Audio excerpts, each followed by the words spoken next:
நம்ம வெந்தய சாப்பாடு எப்படி செய்யுதுன்னு பார்க்கலாம். ஃபஸ்ட்டு அடுப்பில் குக்கரை வச்சுட்டு அதில் கொஞ்சமாக நல்லெண்ணெய் ஊற்றி நல்லா எண்ணெய் காஞ்சதுக்கப்புறம் கடுகு,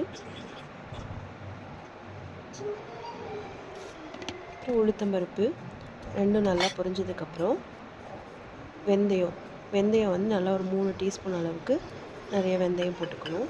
வெந்தயத்தோடையே கொஞ்சமாக ஜீரகம் சேர்த்து ரெண்டும் நல்லா பொரிஞ்சதுக்கப்புறம் ஒரு பெரிய வெங்காயம், பச்சை மிளகா, கருவேப்பிலை எல்லாம் போட்டு நல்லா வதக்கி விட்டுட்டு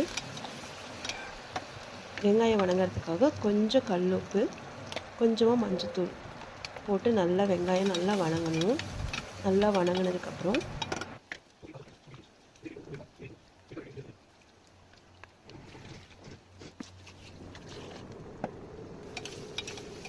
வெங்காயம் நல்லா வதங்கினதுக்கப்புறம் ஒரு ஸ்லைஸாக கட் பண்ணி வச்ச பழுத்த ஒரு தக்காளி போட்டு நல்லா ரெண்டும் சேர்ந்து வதங்கி விடணும்.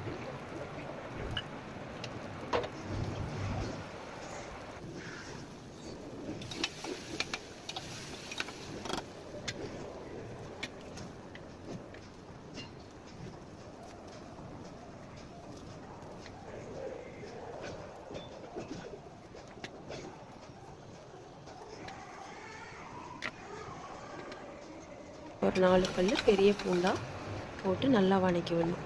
போட்டதுமே சாம்பார் தூள், ஏற்கனவே பச்சை மிளகா போட்டிருக்கனால சாம்பார் தூள் மட்டும் ஒரு 1.5 ஸ்பூன், கொஞ்சம் மஞ்சத்தூள் நல்லா போட்டு வதங்கினதுக்கப்புறம் கழுவி வச்சுருக்க அரிசியை கூட்டை போட்டு வதக்கி விடணும். 2 நிமிஷம் கூட தேவையில்லை. அரிசிக்கு தேவையான தண்ணி 1க்கு 2 கப் அளவு தண்ணி ஊற்றி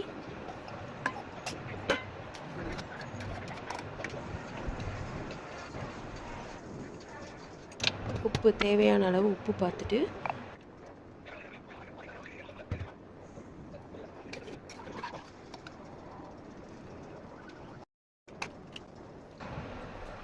குக்கரை போட்டு மூடி வச்சு ஒரு 3 விசில் விட்டு எடுக்கணும். குக்கர் நல்லா விசில் அடங்கினதுக்கப்புறம் சாப்பாடை கிளறி விடணும்.